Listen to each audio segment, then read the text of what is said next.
চট্টগ্রামে আকস্মিক বন্যায় সবচেয়ে বেশি ক্ষতি হয়েছে সাতকানিয়া, লোহাগাড়া এবং চন্দনাইশ উপজেলায়। ৬ দিনে পানিতে ভেসে গিয়ে মারা গেছে ১৪ জন। এদিকে পানি নামার পর স্পষ্ট হয়ে উঠছে ক্ষয়ক্ষতি। এ ৩ উপজেলায় নানাভাবে ক্ষতিগ্রস্ত প্রায় ৪৮,০০০ পরিবার। দুর্গত এলাকা পরিদর্শনে গিয়ে তাদের সহায়তার আশ্বাস দিয়েছেন দুর্যোগ ব্যবস্থাপনা ও ত্রাণ প্রতিমন্ত্রী।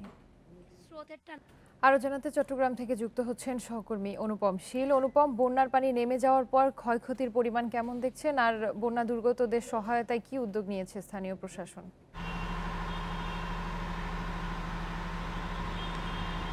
বন্যার পানি নেমে যাওয়ার পর আস্তে আস্তে বন্যার যে ক্ষত সেটি স্পষ্ট হচ্ছে এবং তাতে এখন প্রধান যে সমস্যাগুলো দেখা যাচ্ছে তার মধ্যে হচ্ছে প্রচুর ঘরবাড়ি ভেঙে গেছে, বিশেষ করে মাটির ঘর গ্রামে যেগুলো ছিল সেগুলো ভেঙে গেছে। অর্থাৎ সাতকানিয়া, লোহাগাড়া এবং চন্দনাইশের বিভিন্ন জায়গায়, বিশেষ করে আমরা পশ্চিম প্রান্তেগুলোতে প্রচুর ঘরবাড়ি ভাবে নষ্ট হয়ে গেছে। এবং সেই সাথে আরেকটি সমস্যা এখন দেখা দিয়েছে, সেটি হচ্ছে পানীয় জলের সংকট। অর্থাৎ আমরা চট্টগ্রামে সরকারি হিসেব অনুযায়ী এখনো পর্যন্ত প্রায় ১৩,০০০ নলকূপ অকেজো হয়ে গেছে, অর্থাৎ যেগুলোতে ময়লা পানি ঢুকে এই নলকূপের পানি আর এখন গ্রহণ করা যাচ্ছে না এরকম। এবং এর ফলে এই সমস্ত এলাকায় পানীয় জলের একটি তীব্র সংকট দেখা দিয়েছে। প্রশাসনের পক্ষ থেকে যেটি জানানো হয়েছে যে তারা গতকালকেই শুধুমাত্র এই বন্যা উপদ্রুত এলাকায় প্রায় ৭০,০০০ লিটার তরল অর্থাৎ পানি সুপেয় পানি তারা বিতরণ করেছেন।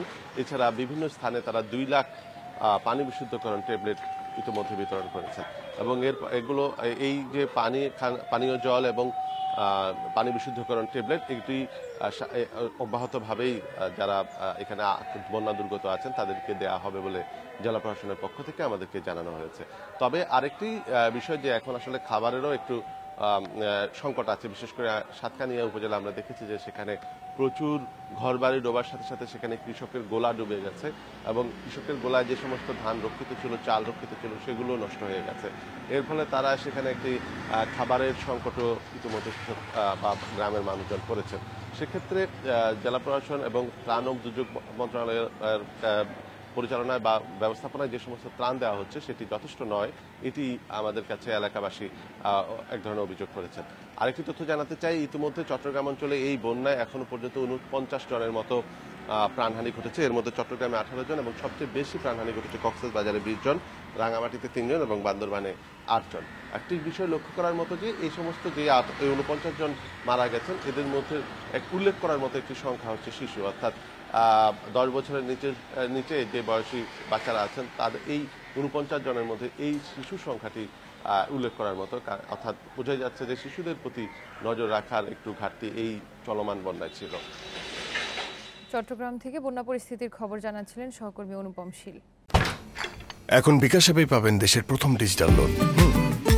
বিকাশ অ্যাপের লোন অপশনে যেয়ে সিটি ব্যাংক থেকে ২০,০০০ টাকা লোন নিয়ে নিলাম, একদম ইনস্ট্যান্ট। কোথাও যাওয়াও লাগে নাই, কাগজপত্রেরও ঝামেলা নাই।